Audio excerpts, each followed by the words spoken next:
자유한국당은 조국 청문회를 할 것인지 말 것인지 분명하게 대답하길 바랍니다. 또한 8월 30일까지가 인사청문회 사실상의 법적 시한이라는 점을 명심하기 바랍니다. 자유한국당은 할 일은 안 하면서, 해야 할 청문회는 안 하면서 가짜 뉴스 생산 공장으로 전락해서는 안 됩니다. 아니면 말기식의 의혹을 부풀리고 또 과장해서 조국 법무부 장관 후보자의 가족에 대한 인권 살해에 가까운 비방을 반복하고 있습니다. 심지어 가족 신상 털기도 모자라서 선친 묘비까지 터는 일이 있었다고 합니다. 아무리 그래도 이래서는 안 됩니다. 이것은 폐륜에 가까운 행동입니다. 이제껏 보지 못했던 광기에 참담한 심정을 금할 길이 없습니다. 이와 관련해서 일부 언론이 일방적인 비방을 팩트체크 또 크로스체크도 하지 않은 채 잘못된 내용을 확대 재생산하는 데 일조하고 있는 점도 매우 안타깝고 유감스러운 일입니다. 다른 것은 몰라도 언론도 이런 식의 잘못된 또 광기 어린 가짜뉴스의 유포, 이것은 좀 자정해 주셨으면 좋겠습니다. 인사청문회에서 제대로 검증하고 국민들의 판단을 기다려야 합니다. 아직 인사청문회는 시작하지도 않았습니다. 인사청문회에서 후보자의 사법개혁 의지와 정책 비전 그리고 실현 가능성을 진단하고 국민들의 판단을 기다려야 마땅하다고 생각합니다. 하지만 자유한국당은 후보자의 자질과 업무 능력에 대한 검증은 완전히 도외시하고 오로지 가짜뉴스, 공안몰이, 가족 털기, 정쟁 반복에만 혈안이 되어 있는 것 같습니다.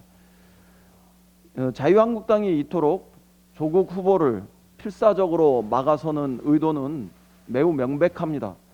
첫째, 법무부 장관 후보 인사청문회를 통해 사법개혁을 저지하고 문재인 정부의 모든 개혁 정책을 좌초시키겠다는 의도가 분명합니다. 둘째, 한일 경제전 와중에 쏟아졌던 국민들의 비판을 지워버리고 문재인 정부를 흔들려는 정략적 의도가 다분합니다. 자유한국당은 스스로 이번 청문회가 단순한 조국 후보자 한 명의 청문회가 아니라 후보자를 품고 가는 정권의 청문회라 이렇게 규정하면서 그 의도를 더욱 명확히 했습니다. 다시 한번 말씀드리지만 인사청문회 법적 시한인 8월 30일 전까지 조국 후보자의 청문회는 반드시 개최되어야 합니다. 의혹이 아니라 진실을 가리는 청문회가 반드시 8월 30일 전까지 열릴 수 있기를 촉구합니다. 자유한국당은 더 이상의 의혹 부풀리기를 중단하고 하루속히 청문회 일정을 확정해 주길 바랍니다. 의혹이 있다면 마땅히 청문회장에서 후보자에게 해명을 요구하고 진실을 검증하면 될 일입니다. 더 이상 장외 청문회도 또 24일 장외 투쟁도 결국엔 우리 국민들이 납득하지 못할 것이라는 점을 자유한국당은 명심하기 바랍니다. 어제 베이징에서 열린 한일 외교장관 회담은 입장차만 확인하고 끝났습니다. 이번 회담이 한일 관계 개선에 변곡점이 되길 기대했지만 일본은 기존의 주장만을 되풀이하면서 무성의한 모습을 보였습니다. 다만 외교 당국 간의 대화가 복원되고 또 대화의 필요성에 공감한 만큼 양국이 더 이상의 확전 없이 대화로 협상을 통해 이 문제를 풀어갈 수 있기를 희망합니다. 지금 한일 경제전은 숨고르기 국면일 뿐 결코 끝난 것이 아니라는 점에서 아직도 우리는 경각심을 잃어서는 안 되겠습니다. 일본이 최근 포토레지스트에 대한 수출을 추가 허용했지만 화이트리스트 배제 조치에 전혀 변화가 없어서 불확실성은 여전하기 때문입니다.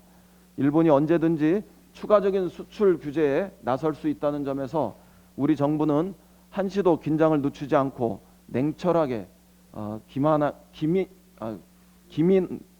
기민하게 대응할 수 있기를 바랍니다. 민주당은 예산과 입법, 정책으로 한일 경제전을 충실하게 뒷받침하겠습니다. 민주당은 소재, 부품, 장비 산업 경쟁력 강화를 통해서 기술 독립의 원년으로 삼기 위한 모든 자원을 총동원하고 있습니다. 한일 경제전 예산 입법 지원단은 소재, 부품, 장비, 인력 발전 특위를 뒷받침하면서 기업의 고충을 해결할 예산과 제도 지원 대책을 마련해 가고 있습니다. 우선 소재 부품 전문 기업 등의 육성에 관한 특별조치법을 비롯해서 한일 경제전을 위한 예산과 입법을 9월 정기국회에서 반드시 처리하겠습니다. 대한민국이 기술 강국으로 거듭나고 부품, 소재 산업이 한 단계 더 도약할 소중한 기회입니다. 야당도 국민과 함께 힘을 모아주시길, 또 한일 경제전에서 초당적으로 협력해 주시길 거듭 부탁드립니다. 정개특위와 관련해서 한 말씀 드리겠습니다. 아시다시피 정개특위 활동 시한이 이제 9일밖에 남지 않았습니다. 자유한국당은 정치개혁에 동참할 뜻이 없음을 노골적으로 드러내고 있습니다. 정개특위를 연장한 것은 자유한국당과 선거제 개편을 논의하기 위해서였습니다. 그러나 자유한국당은 선거제 개편 논의를 가로막고 또 방해하는 데 급급한 것으로 보입니다. 어떤 논의도 의결도 안 된다는 것은 결국 정치개혁을 거부하겠다는 뜻입니다. 헌법에 명시된 비례대표 제도의 취지, 이런 것들을 폐지하고 의석을 30석을 줄여서 270명 전원을 소선거구제로 선출하자는 주장은 분명한 어깃장이고 개혁 거부와 같은 일입니다. 자유한국당의 이러한 행태를 방치한다면 비례성과 또 대표성을 확대하는 정치개혁을 하겠다고 우리 국민들께 드린 약속을 지킬 수 없게 됩니다. 자유한국당이 중대 결정을 강요한다면 저는 제게 주어진 책임을 결코 회피하지 않겠습니다. 민주당은 국민과 약속한 정치개혁의 길을 책임 있게, 뚝심 있게 뚜벅뚜벅 걸어 나갈 것임을 분명히 말씀드립니다. 이상입니다.